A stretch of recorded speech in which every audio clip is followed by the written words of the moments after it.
Hi and welcome to video 3 in this beginner's course, Yoga for Absolute Beginners, the playlist is called. And it's very apt. So far we've covered how to go to a class, what you might wear, what music to expect, what the people are like. And then in our last video, video 2, you did a really small but really full flow. And you did, like from seated, you did mountain pose, forward folds, and you learned about the breath and how to protect the body and look after yourself. In this video, we're going to do a little bit more. So another flow, because that's what yoga is about, or that's what the physical side of yoga is about. And at the end of it, we're going to talk about the Savasana, which is something that you're going to come across when you start going to yoga classes. So, join me on the mat. So, as with every time, we're going to start in a comfortable seated position. You know what this means now.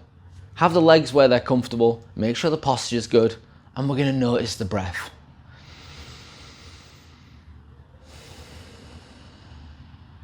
My breath's deeper today, which I like. I think it's because I've just done the stairs at a run, so...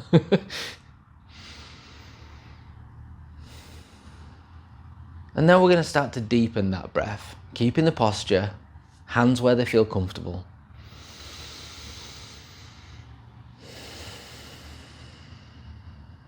We're going to close down the eyes, or we're going to soften the gaze, and we're going to stay with this breath for a minute, or 5 breaths, or however that feels to you.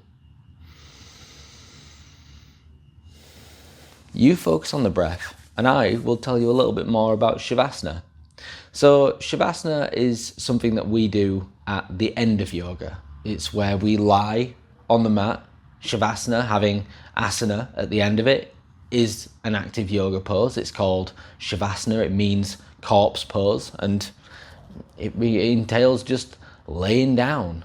We don't engage the body. We lie where is most comfortable, and it's known as a restorative pose. And this pose is something that really helps us lock in a yoga practice. You've done the moving, you've done the breathing, you've done the structure, you've done the strength, you've done the flexibility, and then this is your body's chance to be like, we'll lock that in. My brain always sees it as a little bit like when you go to the gym, and people always say, well, if you go to the gym, you've got to rest. And I know it's only a short lay down, but I see it as like locking in the yoga practice, letting it really settle in. You should be in a position now where you've been sat, the breath is deep, the back is straight. We've let the body know that we're about to do some yoga. It's gone from doing whatever you were doing before this video to thinking, oh, all right, it's yoga time. And then when you're ready, I would like you to join me, if you can, on all fours. We're going to throw in some new yoga poses. This pose here is called tabletop pose. And the structure of it is nice right angles. Here, here. The hands need to be underneath the shoulders, and the knees need to be underneath the hips. And you want a nice straight back. I assume you can guess why it's called tabletop pose, but this is a very strong pose. Again, like mountain pose, we can strengthen through the legs, we can crush the glutes, we can strengthen the core and through the shoulders and really push the ground away with the hands. And when you find yourself here, I want you to breathe into this position.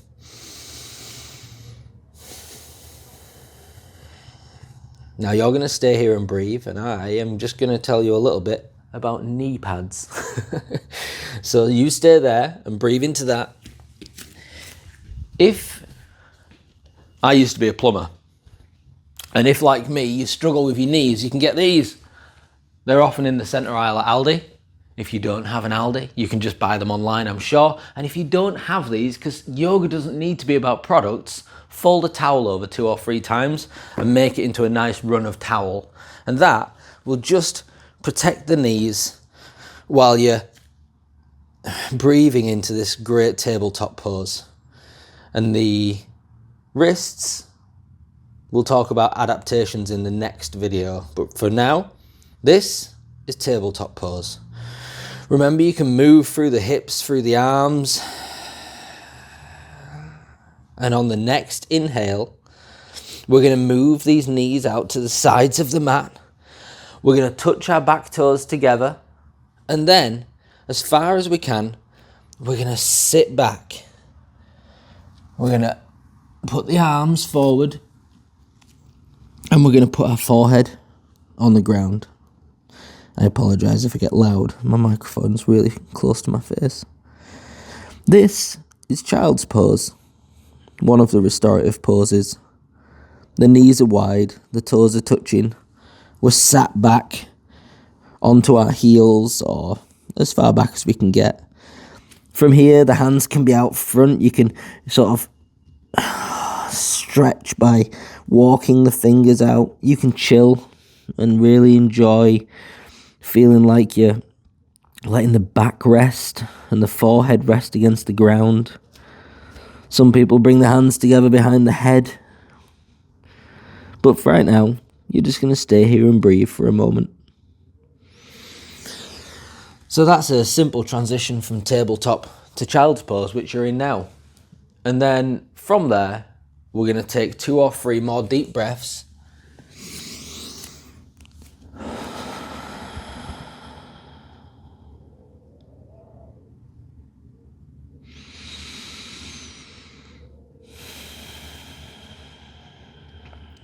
And on the next one,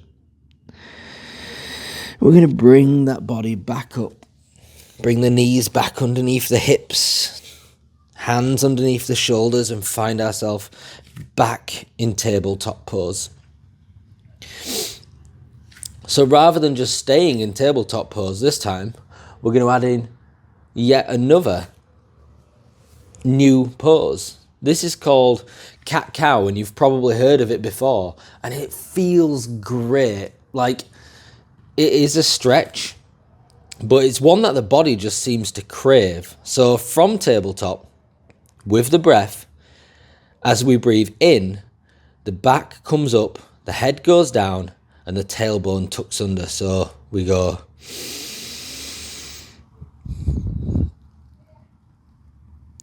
And then on the exhale, we go in the opposite direction. The belly drops down, the tailbone tilts back, the head comes up, and this is cow. And then here, the yoga teacher will often tell you to go with your own breath. And that means those nice big deep breaths in and out.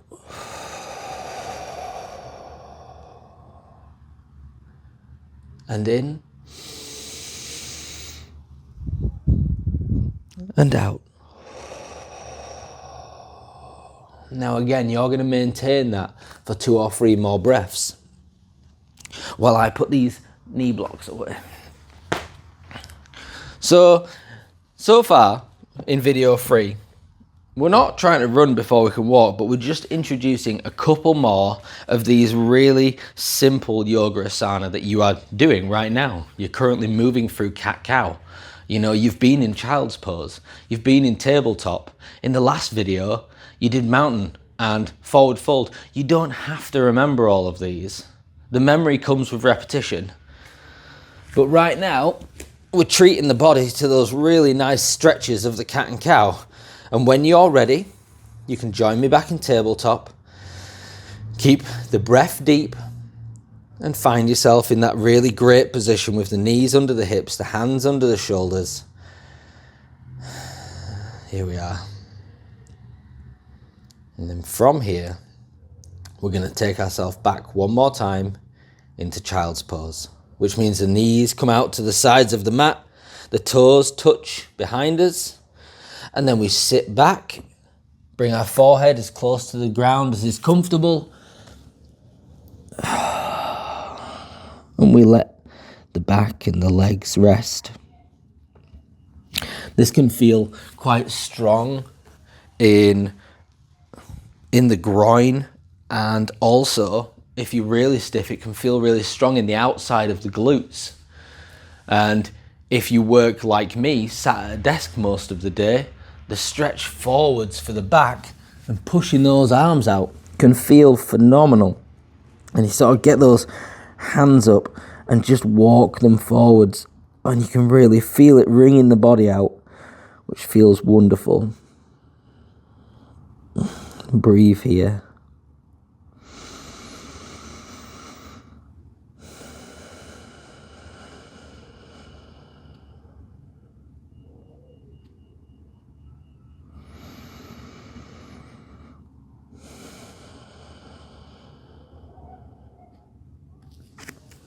From this position, when you're ready, you're going to meet me in seated on the mat.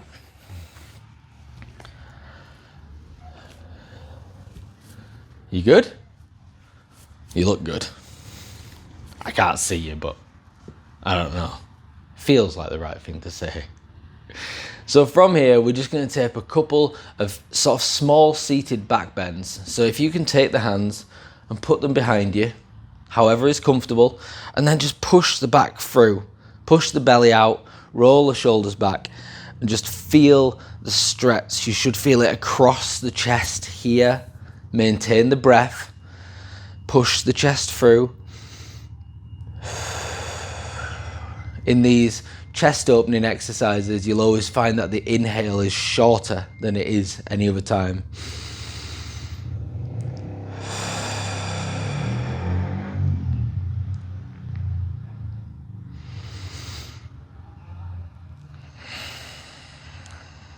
And then your body will naturally move as you inhale and exhale, just heightening that stretch. If you want to make this any harder, you can just walk the hands a little further back and arch the back a little more, really take it to the lower back. But again, you do what is comfortable for you and you do what the body is capable of, because the cool thing about yoga is, you stay there, I'm moving. The cool thing about yoga is that you don't come to yoga because you're flexible. You get flexibility from coming to yoga. We're not, well, I mean, we're born exceptionally flexible, but we lose that flexibility, excuse me, throughout our lives.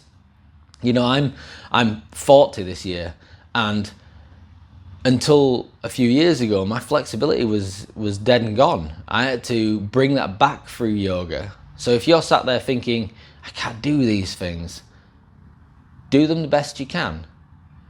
And before you know it, you'll be looking back at this and going, God, I used to struggle to do that. And I'm not saying at that point you'll be in a full wheel and you'll be back bent, arched over, but I think you'll find these things a lot more simple. From here, we're going to walk the hands forwards, and then we're going to move right through center and come down the front, walking the hands out front.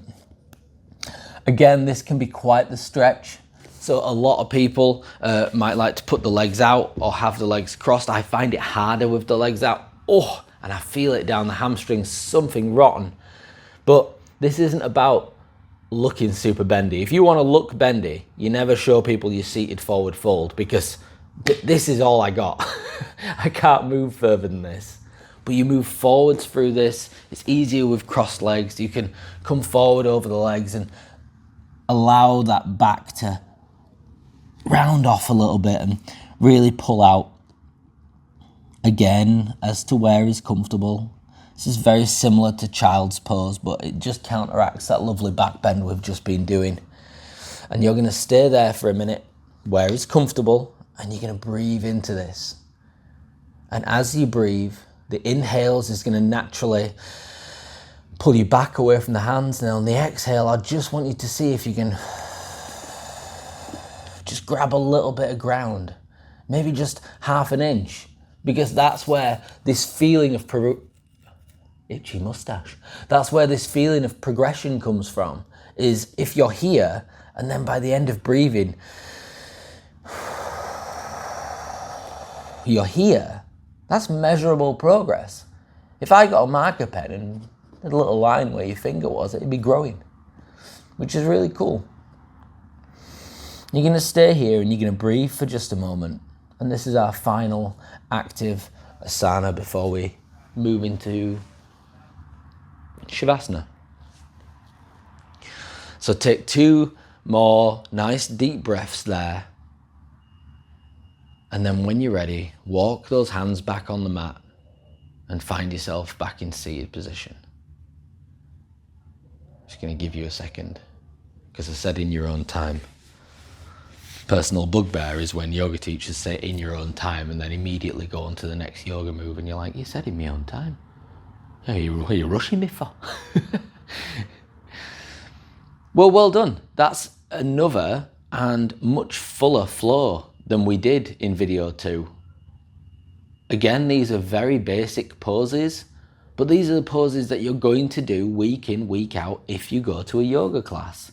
You don't get there and bust out a bird of paradise or a dancer or a wheel and all those things. I'll explain to you what they are at a later date, but they're like fancier moves. You know, you might work up to one of them in a class and then do one with, you know, like big adaptations on it to make it super easier, but that entire hour that you do is going to be mountain, forward folds, child's pose, tabletop, cat cows, seated forward folds.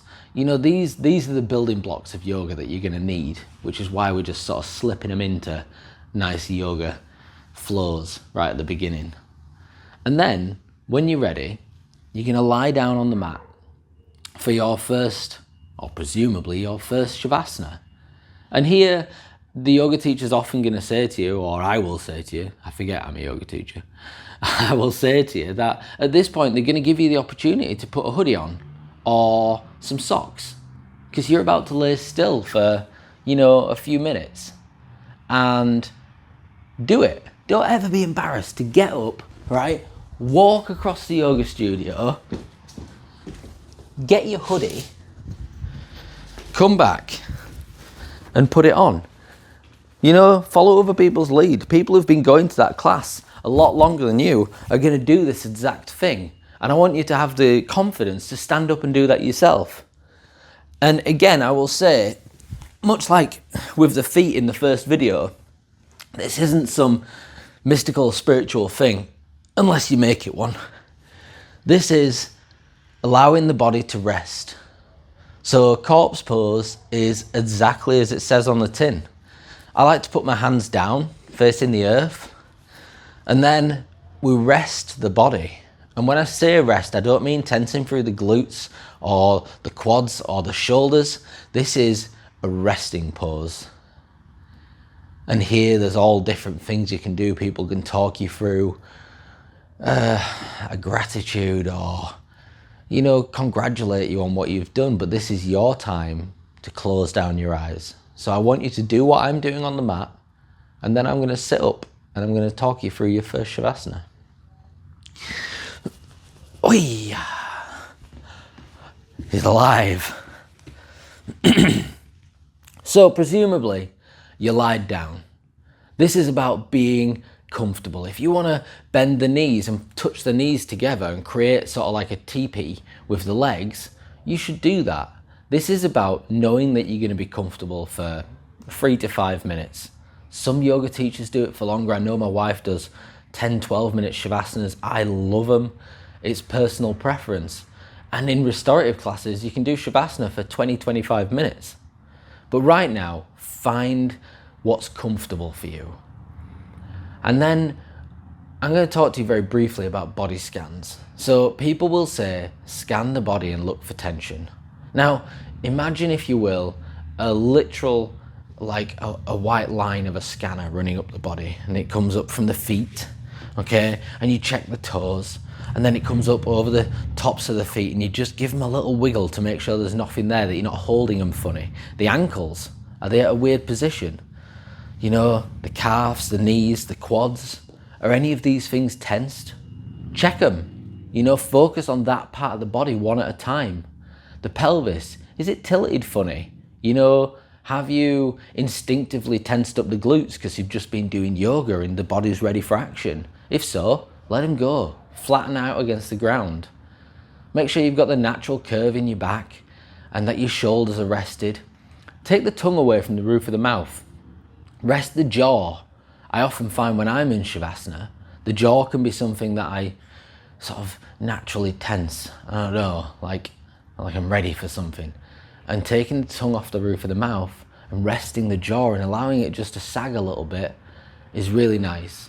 And then finally up to the top of the head, Check those eyebrows. I've got a funny line here because I frown all the time. I don't mean to. I'm not grumpy. I'm actually exceptionally happy. But I've got a frown line. And my eyebrows are like touching in the middle. You need to just flatten that forehead out. Let the scalp drop back. That's Savasana. You're now in Savasana. The body is truly relaxed. And at this point, we're going to put on some really nice music, or the really nice music will have already been on and flowing, and this will have been there in the background while you're sort of becoming this really relaxed corpse. And I know the word corpse sounds sad or a bit macabre, but in yoga we look to things that are important, and for fear of getting too deep on the third video, death gives life meaning. Being able to lie still and settled for 5 minutes is something that people really struggle with. People say to me all the time, oh, I can't do Savasana. I'm always thinking about, I have to do the washing up, or I need to walk the dog when I get home. And thoughts have to come and go. It's not a forced thing. If you can't do it, then notice the fact that you're thinking those things, but try and just send them on away. You're laid there, the eyes are closed, the body is rested. Anything that crops up in the head, treat it like clouds in the sky. They're gonna move by. Let them move. If you hear a noise outside, a bird or a car, or we're next to a main road, a fire engine could go past. Just treat them like completely unrelated noises that don't mean anything. You can't block out the external world, but you can soften the whole thing so you don't have to label everything. That's a bird, that's an ambulance. We do this naturally, but we can train the mind to settle. And now, the best bit of Savasana is when the teacher goes quiet and just allows you a couple of minutes to do exactly what we just said. Rest. Don't think. Settle. And the next time you hear my voice, it will be to finish off together.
We'll start small.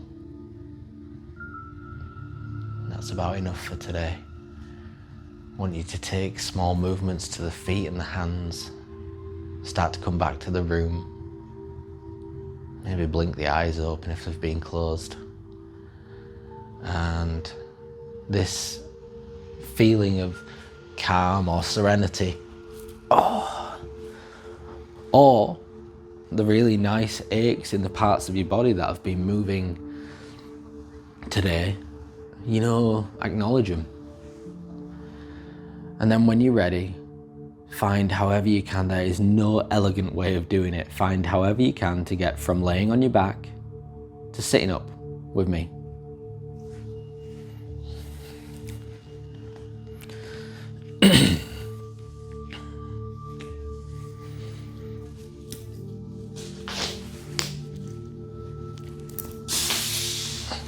Nailed it.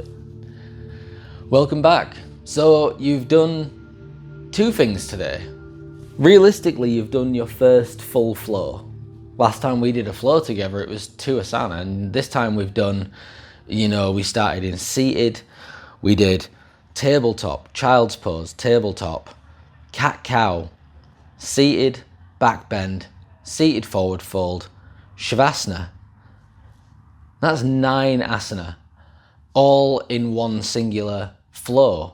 And to go from not really knowing whether yoga's for you to doing this practice with me has been a really big deal. And then to do that Savasana, which is inviting a little bit of, I would say, the side of yoga that sort of puts people off. People who might not have wanted to do it immediately off the bat, is really important. To explain why we do it, what it locks in, and now for you to feel how it feels after lying with just yourself. No phone, no distractions, it's really good for you. And that's something that we're going to talk about moving forwards. Although the next video is going to be for those of you who found that some parts of that practice, maybe sitting back on the feet in child's pose, was quite stiff. So our next video is going to be about adaptations. It's going to be about changing the poses to make them work better for you. We've already discussed this while doing forward folds. I mentioned it in video 2, I think, about touching your toes.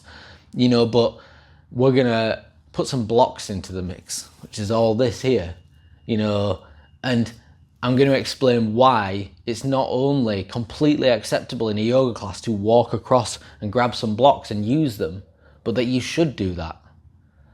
And I had a gentleman comment on one of my videos saying that he's got arthritis and that he thinks he could get into this. Well then, if you've got arthritis, you're going to need these adaptations. So that's what we'll be learning about next. Learning about. So thank you for joining me. Congratulate yourself. And well done. Genuinely well done. And I shall see you next time in the 4th video. And thank you for joining me. If you've enjoyed yourself, subscribe, follow along. And well done. Smashed it.